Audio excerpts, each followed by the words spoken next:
So, good afternoon, everybody. My name is Michael Crawford. I'm the CEO of the Soil CRC and your host for today's webinar in the Soil CRC webinar series.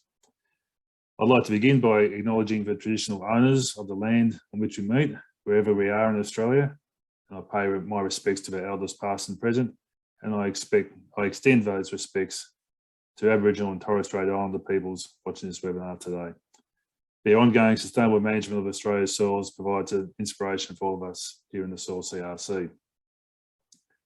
Whilst we're waiting for more people to come in, just a couple of advertisements in terms of our future webinars, and not just webinars, but panel discussions too. So in 2 weeks' time, we're taking a slightly different format to our usual Soil CRC webinar, and we're going to have a panel discussion around soil data and the national soil strategy. And we've got some speakers lined up to look at the opportunities, the challenges, the complexities around soil data storage and management, especially in the context of the national soil strategy, which many of you will be familiar with. So go to our website for the registration details to participate in that panel discussion. Following that, we've got a series of webinars through September and into October. You can mark these in your diary, but the first one I believe you can register for now. We'll have details for the subsequent ones up later on our Soil CRC website. So just running through them, Esan Tavakoli from New South Wales DPI talking about his research into new products for subsoil constraints around acidity and acidity. Jason Condon from the Charles Sturt University talking about his research that he's leading into addressing complex soil constraints. And Craig Lobsey from the University of Southern Queensland talking about new sensors for measuring soil. So keep an eye on those webinars, mark them in your diary, go to our website, follow us on Twitter, connect with us on LinkedIn, subscribe to our Soil CRC YouTube channel, and you can be really regularly updated with information around those webinars and panel discussions. Before I go any further, I recognise that we've got a wide range and diversity of attendees today. Some of you might be engaging with us in the Soil CRC for the first time. So a few words around the Soil CRC. Essentially, we are a collaboration of universities, state government agencies, industry groups, and importantly, 20 farmer groups, grower groups from across Australia, coming together with funding from the Australian government and from our partners to undertake research and development aimed at giving farmers the tools and knowledge they need to better manage their soil and improve their productivity and profitability. We've got funding for 10 years from the Commonwealth Government. We're 4 years into it. We've got another 6 years to go. We've got a whole range of project activities which you can keep updated with through this website at soilcrc.com.au. And there's a newsletter also that you can subscribe to and get regular updates on what's happening in that research. So at this stage now, I will introduce today's speaker, Hanabeth Luke from Southern Cross University. Hanabeth is a senior lecturer and researcher at Southern Cross University in northern New South Wales. She's a social scientist by training and by practice, and a lot of her research focuses on the issues that arise where society, land, industry and community intersect.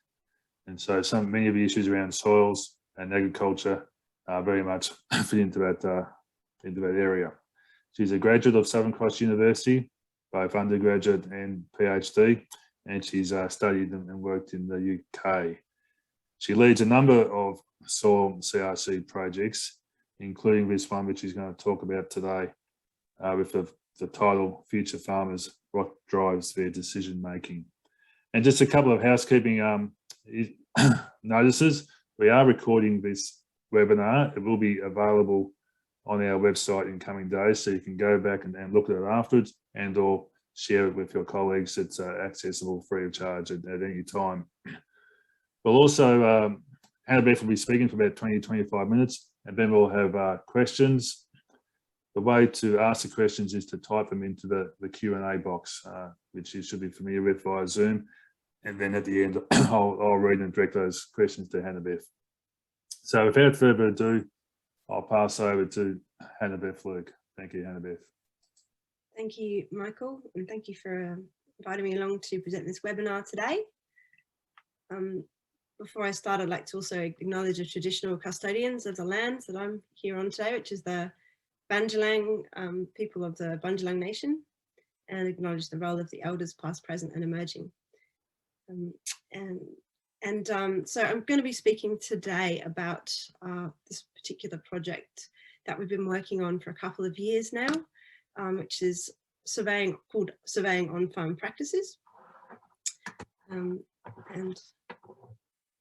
I'll be speaking, first I'll be talking about the project background, then I'll be describing how we've gone about the co-design process, and then I'll be giving some results on the social benchmarking results, the farmer challenges, what's driving decision making, and how we can better engage farmers. So a fair bit to cover here now. It's a real snapshot. There's a lot more information out there. I'll show you, give you some insight. So just to provide some background to the project, we know that the decisions that farmers make are absolutely central to achieving healthy soils and productive soils. But farming itself is a complex activity, and decisions are made based on a range of social factors, economic factors, and environmental factors. And this project is specifically exploring a number of the social factors that influence acceptability of a range of practices and innovations. So what we're trying to do is gain a really good understanding of farmer practices, what's important to them, their beliefs, their challenges, their values, and all of this can come together to provide input into strategic planning and capacity building as well. So it's something that we want to have high value for grower groups and also for the soil CRC in connecting farmers and scientists. So the project is around surveying 6 farming regions, and the surveys are purpose-built, they're co-designed with regional partners. It's a well-established survey methodology, and it comes from a process that was developed and refined by Professor Al Curtis over many years. And it's a mail-out survey, so we send surveys out to properties over 10 hectares once we've selected a region. And we're interested also in this farmer typology. So that's, I'll show you a little bit more about that. But one thing that's really exciting about this project is that there are follow-up surveys that we can look at these results again in about 4 to 5 years time, and also the data spatially referenced. So that means that we can cross-analyze our social data with things like climatic data, weather data, and also soil types. So at the moment, we've just submitted a paper which is looking at, we're actually mapping values and issues by soil type, and we're finding some interesting correlations. So I think that's a really exciting element of this project. And I'll just show you a bit of an image there. This comes from the first survey that we undertook, which was in the north central Victoria.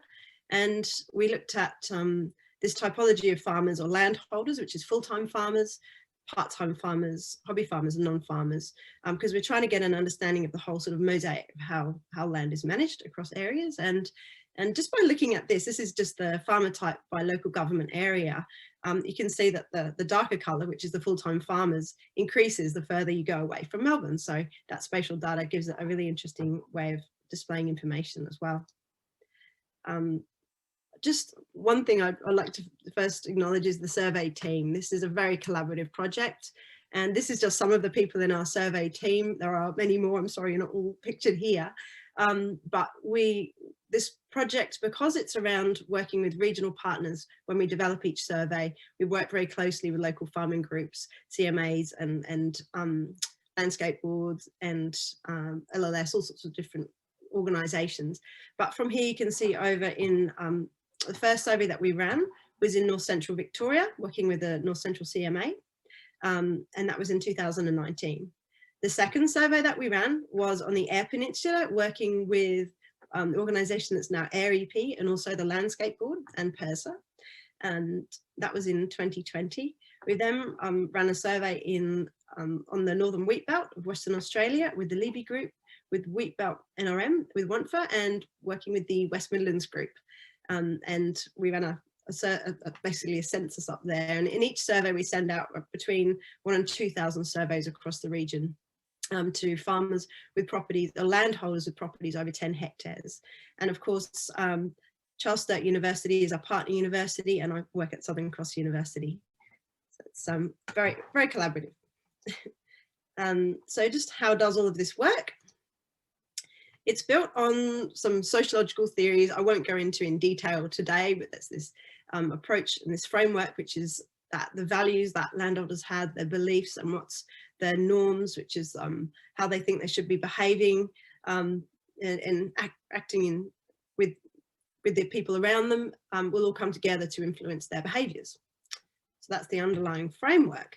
And the survey itself has a range of core survey questions. So the survey has a range of elements that stay the same across regions, and it has a range of questions that will change as well. So demographics, the basics, gender, age, what's important to farmers, their aversion to risk, how they manage their properties, whether they're planning to sell it, buy more land, all those sorts of things, what they're planning to do in the future. Also soil challenges and constraints stay fairly standard across regions, though they do alter a little bit with regional challenges. But the regionally specific topics we develop with local partners so that this survey can have regional relevance and really support strategic planning for those local groups. So I'll talk now a bit about the co-design process. So it's one thing that's been really wonderful about this project is that I've gotten to see and meet farmers and people working in the farming industry across Australia. So at the top there, that's the West Midlands group when we developed the survey on the wheatbelt. In the middle there on the left that's working with Eyre, and it's a North Central CMA down the bottom. There's Michael in there as well. And on the bottom right is when we're developing the latest survey, which is in Central West New South Wales. So we're working with Central West Farming Systems to develop the next survey. But today I'm mostly talking about the 3 that we've completed already. So these are just one of the topics that came out of these processes. So we go in and we do there's a lot of collaboration in developing these surveys. And every area's got different things that are important to them. So in North Central Victoria, there's a lot of questions in the survey specifically around water management, irrigation, access to water. And on the Eyre Peninsula, support for younger farmers was something that the REP flagged as something that they really wanted to look at. And on the Northern Wheatbelt, data and the use of data and limitations around data use. And in Central West New South Wales, one of the things they're really interested is looking at the timescale of how farmers make decisions. So we then build these topics into the survey on a whole range of different questions around knowledge on something, whether they're doing related practices and what their confidence is in terms of applying those practices. So now I'll just start to talk with you about the results, and it's called a social benchmarking survey, and it's a social benchmarking landholder survey. So we're looking at some of the demographics and also what's important to farmers. So this is just some of the overall survey data from each of the regions. So you can see the response rates that we had at the top there. And the property size, you can immediately see there that the properties are generally bigger in the Northern Wheatbelt and so North Central Victoria. Farmers are overall generally a bit older that we're surveying, with the Eyre Peninsula being the youngest group so far. We've done quite a bit looking at the data by age. I'll touch on that today. The gender, I'll show you a little bit more on that in a moment. Who lives on the property, how long it's been in the family, the other family members that are working on the property. We're really interested in that profile of how the farm's managed and who's involved in decision making and management, and how much income, and that's specific just for the full-time farmers across the region, and also what their planning profile is. So that's the whole farm plan there. And so there's just a little snapshot of the land uses across. So you see the north central Victoria is the dark, northern Wheatbelt is green, and the Eyre Peninsula is blue. So more cropping across the Eyre Peninsula. And so you'll see there are similar trends. It just gives us an idea of what the people are doing who fill in our survey. And this is those typologies that I talked about briefly. So the full-time farmers, and this is based on a lot of research by Teresa Groth and Alan Curtis, looking at and finding that there are real trends in what these different typologies find important, but ultimately that them identifying as these types is a really good way of finding out the type of farmer that they are. So a lot of research to find out, yep, it really works, this typology. So it's really good to work with. And this is just a bit of an infographic showing you the age profile of people that have responded to the survey. And you can see that we do have predominantly males completing the survey. It's hard for us to know exactly how representative that is of all people in the region, but that's something I have a PhD student, Linda, with, who's looking at this in detail. So she'll be able to tell you a lot more about that in a year or two. So one of the things that we ask in the survey is we're really interested in what's important to farmers. So this data here shows the top values. So we ask them, what are the principles that guide your life? And they're asked to select from a range of questions. And probably not a huge surprise there, but looking after family and loved ones has come up as really important for farmers across regions, followed by preventing pollution, protecting natural resources, and there's a few of the other top values there. Which we called the held values. But we're also interested in the values that farmers attach to their property. So, and other landholders. So the ability to pass on a healthier environment for future generations came out on top. And also, again, family values and an attractive place to live, which is really interesting. And so you can just see the results there. But just to summarize, there's a lot of information on those two slides. So the key thing to take away from that is that I think it's really wonderful information that the ability to pass on a healthier and more sustainable farm for future generations has come up as a #1 value for all farmers and all landholders across every region, which is great. And also, of course, family and preventing pollution. And of course, having a viable farm business is up there in the top 3 as well. We're interested in a whole range of things around profile of farmer attitudes. And we asked a question, which was just in the last 2 surveys, on, to the extent that people agree with the phrase, this may not be the best farm around, but there's no need to change. And we actually found that, like the farmer typology, sort of did select for people who weren't implementing as many best practices. Statistical modelling showed that landholders and farmers who ticked that weren't implementing best practice. I thought that was interesting. We're also interested in farmers who see themselves as early adopters. And when we looked at the modelling and we put all the data together, we did find that people who identified as early adopters were generally had better information around better knowledge around best practice, higher confidence, and were implementing more best practice and intended to implement more best practice in the future as well. In terms of aversion to risk, we found the West Australians were less of them preferred to avoid risks, a bit of a double negative, but that was whereas in South Australia it was 58% preferred to avoid risk, so there's quite a big difference there.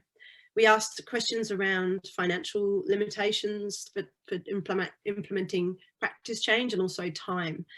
We found financial limitation was fairly consistent across regions. But time we found was a great limitation for farmers on the Northern Wheatbelt. Busy.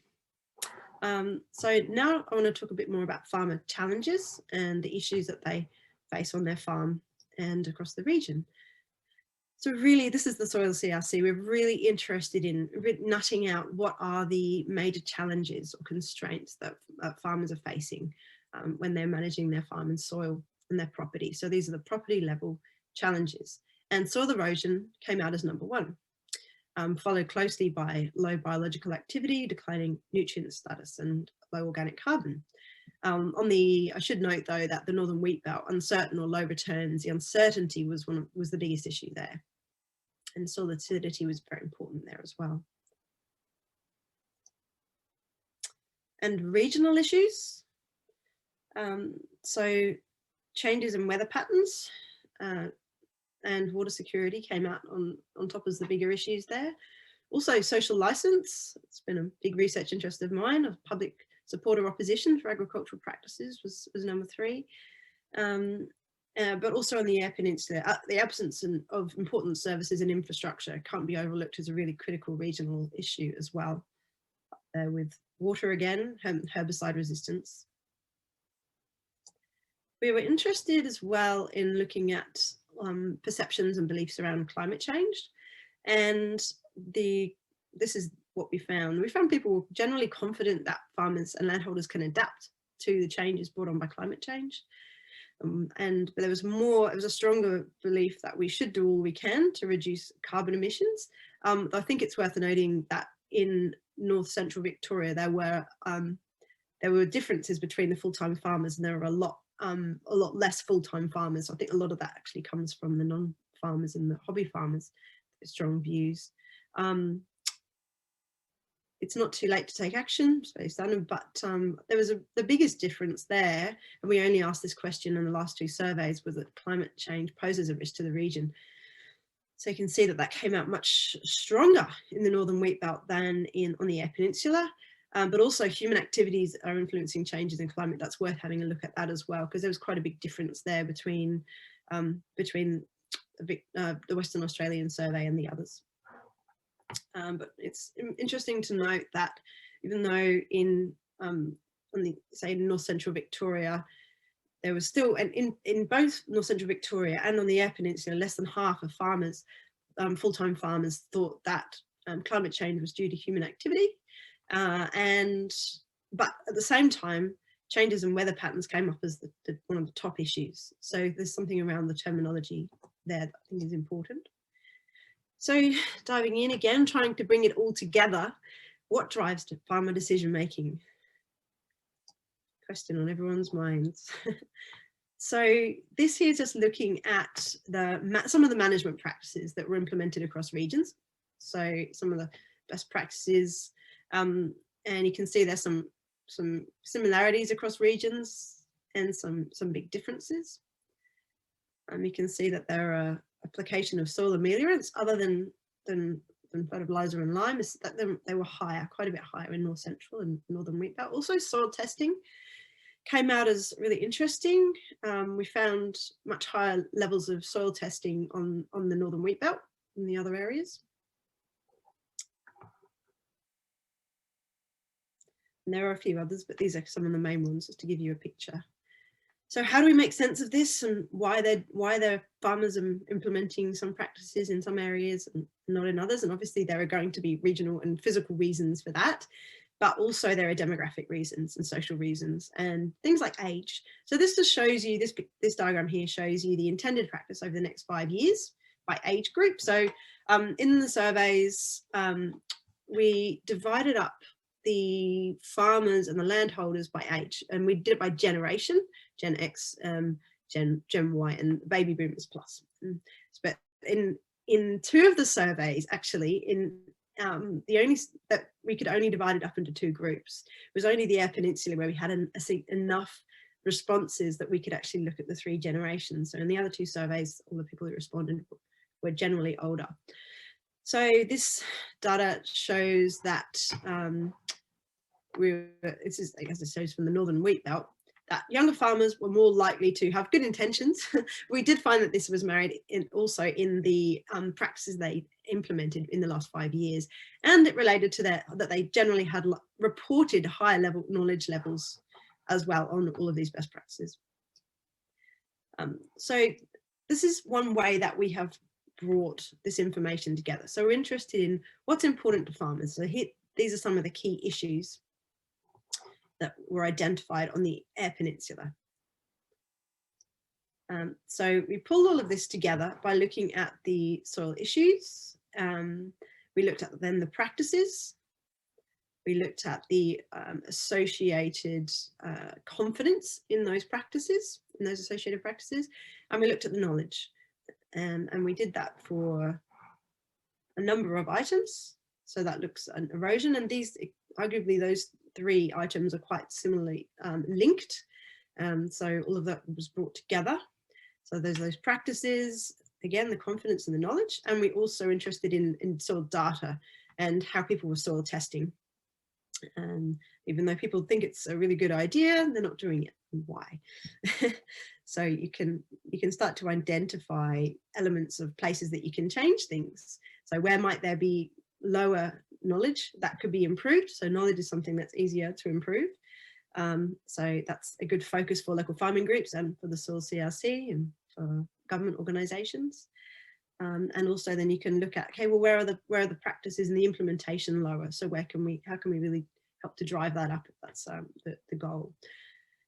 And how do you then engage farmers? So we looked at a whole range of different elements of how farmers were engaged. We did quite a bit on how they engage with the local grower groups, and I don't really have time to cover that as well today. It is all in the reports, but this is the information sources that they're using. And you can see they are actually really, I thought they're quite different across regions.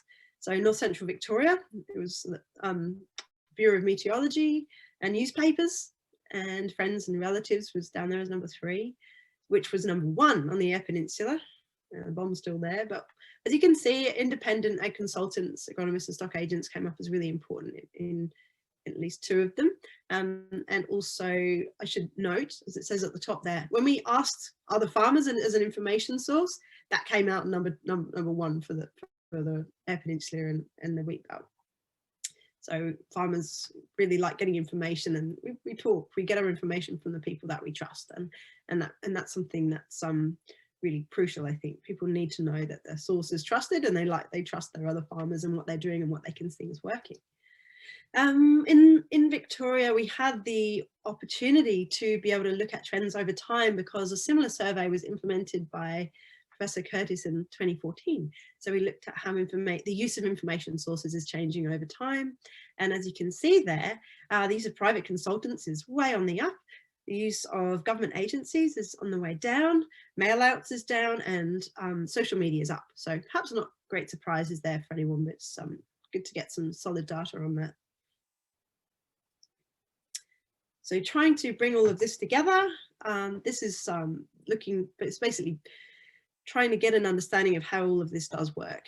And it's all obviously very complex, and many of these things these elements, people's values and who they trust will relate to what engagement approaches are going to work better. But ultimately, if they trust organisations and there's good engagement, they're going to have better knowledge of best practice and hopefully more confidence in that best practice, and that will lead to best practice information. But you can't forget that this will relate to what are the issues of concern for farmers. And obviously there's things that I haven't gone into detail here around prices and markets and the challenges that they face, and also what it is that makes their property important for them, and how they relate to their local groups, and what's important, how they think they should be behaving, how they perceive risk, their age, their gender. So all of this works together to improve. Hopefully we can get a better understanding of this, and we can improve best practice implementation. But what I'm really learning is that every region's different, and it's good to get that localized information is really, really important.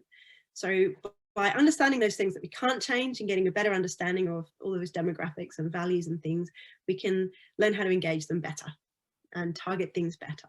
And then with the knowledge and the confidence and the practices, we can identify the things that we can change. And all of this can come together for strategic planning that's informed by what's important to farmers, and that can improve your regional productivity and also create a healthier landscape. That's the intention here. So to summarize, these surveys are helping us to better understand farmer decision making on a whole range of relevant local topics and national topics. And the survey tool is quite there's about 300 questions in there, and there's so many ways that we can look at this. I'm really just touching on some of the information here, but we know that it's providing high value for our grower groups, the soil CRC, Australian farmers and government organisations, because we've had some really positive feedback that it's giving them some sound data to make decisions on and build into their strategic planning and their engagement plans. So importantly, our work can provide Australian farmers a clearer picture also of what other farmers are doing across and between farming systems. And if you're interested in this work, the full detailed reports for those three regions are on the Soil CRC website. There's also infographics and summary sheets. And right now we've got about 2,500 surveys out in the Central West. So all of that information will be available in a couple of months. So that's it's ongoing.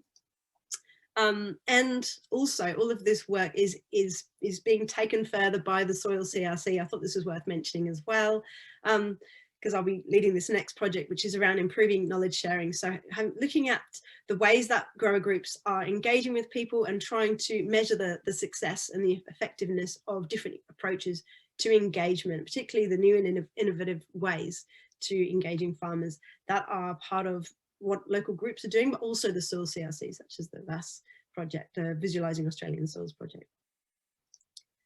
So thank you all very much for your time in listening today to this work. As this project comes to an end, I'd also like to thank all of the farmers and the landholders who've taken the time to sit down with a cup of tea and fill this in. And thanks in advance for those of you in the Central West. And also I'd like to thank the local governments and the Shire councils that are working with us on the project. I'd like to thank the local grower groups, local government agencies, and of course the survey team. Couldn't do it without you, and we certainly couldn't do it without the Soil CRC. So thank you so much, Michael.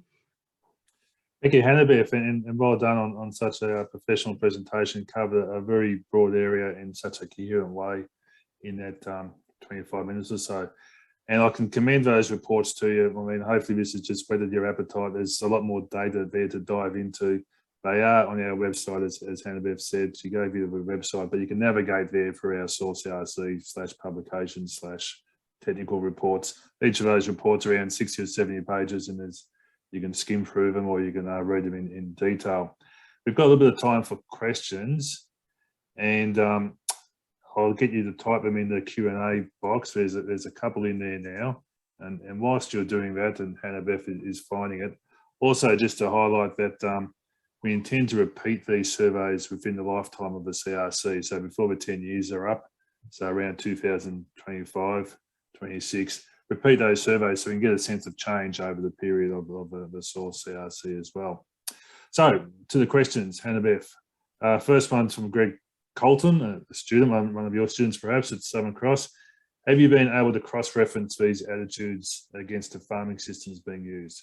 For example, is there any correlation between those who profess a desire to pass on better landscape and environments to the next generation and regenerative farming practices?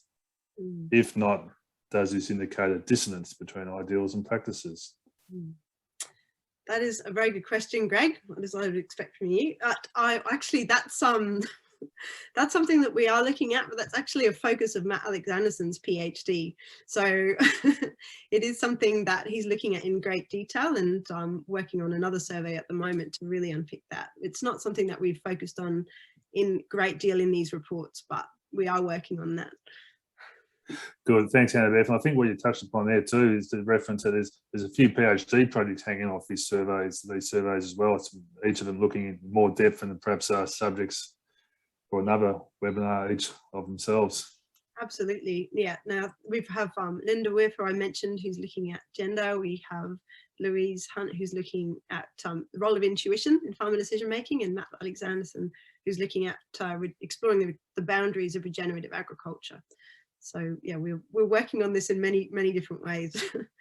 Okay, so Luke Jules asked about soil testing. Was any data collected on the frequency or interval between soil tests? Not yet. Well, it is being collected right now. So in the Central West New South Wales survey, that was something that Diana Fear and our partners there thought was really important. So we're getting a good understanding of how frequently people are testing, the depth that they're testing, whether they're testing in one place or many. So we're getting some really detailed data on that. So I'm really interested to see what comes out of the Central West survey. Thank you. Anne McNeil has asked, do you have any information on the education level of the farmers surveyed? And is there any link between their attitudes to technology and climate and what formal education they've undertaken? Yes, we have looked at that. So we looked at it by, it's a really difficult thing. I wouldn't say there's really clear correlations in attitudes, other than we found on the Eyre Peninsula, younger farmers all farmers on the Eyre Peninsula had completed year 10, which was less common across other regions, and they had a higher levels of tertiary education, so this younger group of farmers. And they had the lowest response rate to that question, that humans are influencing changes in climate. The actually was only 35%, so it might not be the way you'd expect. So we also looked at age, and we did find that in terms of age in North Central Victoria, we found that the younger farmers were more likely to have more productivist values. So we found that they were more likely, and this is some of the work that Claire Baker was doing, they were more likely to look at the economic elements of their farm rather than other elements as being really important, and those attached values. Whereas the older farmers, it was actually more around the environmental, which I thought was kind of surprising a little bit. But when you think about the role of land care historically and across that region, yeah, maybe we don't know why.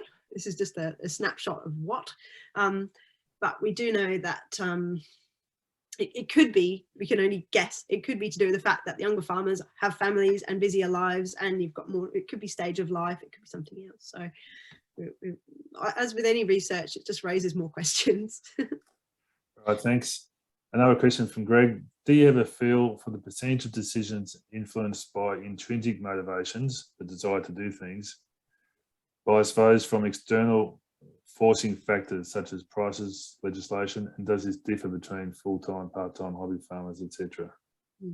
Yeah, it definitely does differ between those groups, but it's very hard to quantify how all of those things come together.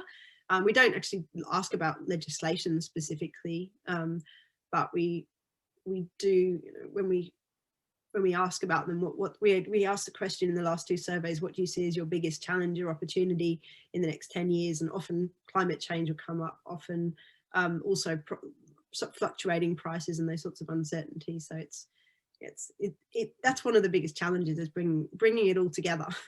But at the end of the day, it's a complex range of factors acting together to influence decision making. And we can do some modelling, and sometimes it comes up with some really nice R values, but I think there's a trend emerging here about all the questions that you could have asked or would be nice to ask. And coming back to your design process of the survey, it's a consultation, recognising that you can only make a survey so big before people will say it's too big, I don't want to answer it. 16 pages, yeah, we have to, it's a challenge keeping it all. Keeping it all. Every time you put a question in, one has to go out. So, but probably also is relevant to the next question from Michelle Ford. Fascinating, great work. I'm wondering if the survey medium, the mail out, has an impact on responses. i.e., would you get a different response if the survey is online? More responsive people do most things online. And I like this question because it's the same one I asked the project team 3 years ago. Yeah, absolutely. So I think there's a couple of things you're talking about: response rates and response bias there. Online surveys get really small response rates. In these surveys, we're able to get much higher response rates. So our lowest was 24%, our highest was 36%. And so you are getting a real cross section of people across a landscape.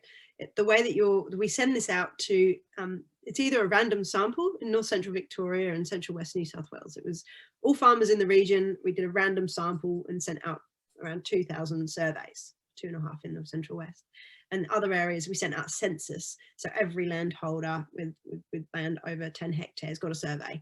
So then we look at the response rates and we try and check for response bias. And we look at things like consistence of property size of all people in the sample, and then the those that responded, and we look for those trends and consistency. So those are the kind of things that we can do. And we did find in WA, we actually had it tended towards people with larger properties, so there was a little bit of bias towards people with larger properties in that one, but overall we find it to be a really solid methodology.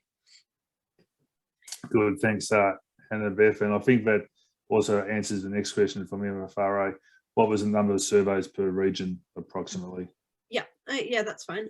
So we sent out 2,000 in North Central Victoria. We sent out about 1,000 on the Eyre Peninsula, which was a census. We sent out, I think it ended up about 900 on the Wheatbelt, maybe 1,000 actually. And then we sent out 2,500 on in North Central. Central West New South Wales. But our response rate, there's a lot that we get return to sender and things, so we try and work all of that out to work out our response rates. From Richard Parsons, do we know much about the relative influence on farmers' decision making of rational/objective information versus subjective/emotional aspects? That's a very good question, Richard. Very hard to pick out in the survey. I think what we can do is, in terms of, we're looking at the values and we're looking at what's important, then we can try and model that, but it's probably a bit beyond what we're able to do here. We are interested in the next survey on the timescale that is influencing. It's not exactly what you're talking about. We're interested in, so if people are planning on making decisions over 1 year period, over a seasonal period, or over 100 years, how that might influence things differently, but not exactly the way that you've described it. Okay, good.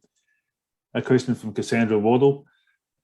Cassandra asked, did you ask about additional sources of income, especially for those that don't identify as full-time farmers? And if so, did this have any impact on practices and or values? That's a really interesting question. Yes, we did ask that question. We have data on that. We're interested in, we ask about quite a lot of detail actually about the income and the off-farm income and other sort of the main occupational, if they're not a full-time farmer, what is their main occupational identity? We ask a lot of that. And we do find that trend, a lot of, actually we ran a supplementary section actually on the Eyre Peninsula. So we asked for someone else to fill in the survey other than the main person. In that way, we got some other interesting information about who else was on the property. And we did find that the other people on the property, children and spouses, or the female farmers, were more likely to be working off property as well. So it's definitely a part of it. How that drives practices, we haven't looked at that, but that's a really good question, and we could look at that using the data we already have. Matt Cale has asked, could you expand on the farmers' responses to visualization tools? Visualization tools?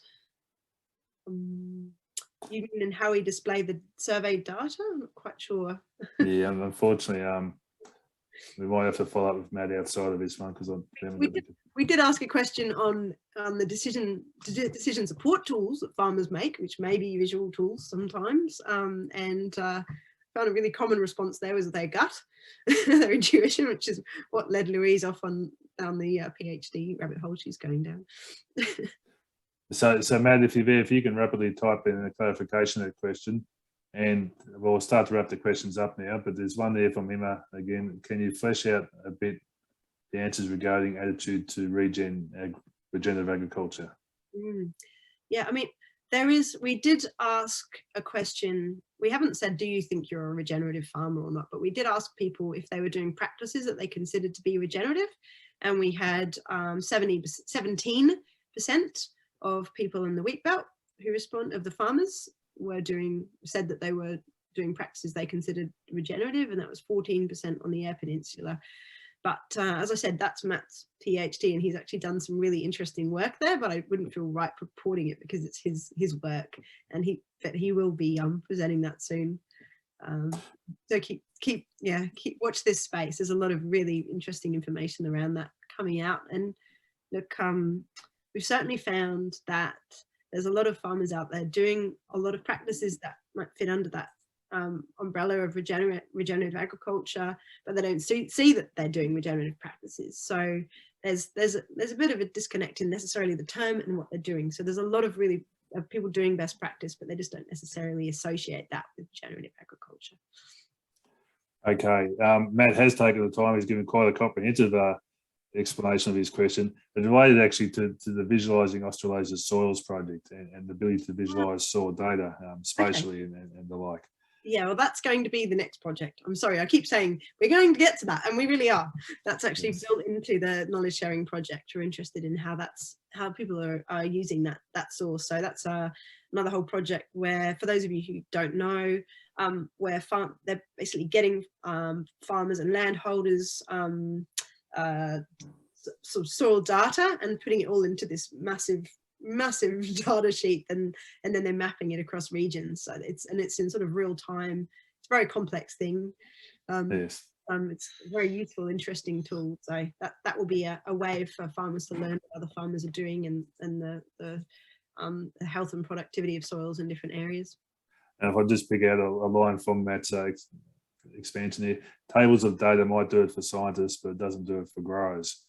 And I think that's also reflected in the way you presented this information, in that you go to those reports, lots of tables in there, but we've also put a bit of emphasis on the infographics and being able to present that data in clearer, concise formats. Absolutely. I think that's been a really big part of the project, and we've spent as much time as we can communicating in a range of different ways to try and reach the target audience, and which is the farmers and the growers. And yeah. Okay, well, we'll wrap it up there. So just a reminder, you can access, so you can ask Hanabeth more questions by directly emailing her, hanabeth.luke@scu.edu.au. And if I just share my screen again, a reminder to advertise in 2 weeks' time, we'll be having a panel discussion, getting a range of speakers, both sort of scientists and end users, talking about soil data and the national soil strategy, and looking at the opportunities, challenges, complexities around soil data and management. And then reverting to our webinar format in September and October with updates on various soil CRC research projects of interest and relevance. So in each of those cases, go back to our website as you did to enrol to register for this conference, this webinar, on our webinar page, and also stay updated with what we're doing through Twitter, through LinkedIn, through our YouTubes. And on the YouTube, this has been recorded. It will be available in a couple of days' time on our website for you to view again and or share with your colleagues. Thank you once again, Hanabeth, for that comprehensive and very informative presentation. Thank you to all the attendees in today's webinar, and I wish you well for the rest of the day. Thank you. Thank you, Michael. Thanks, everyone.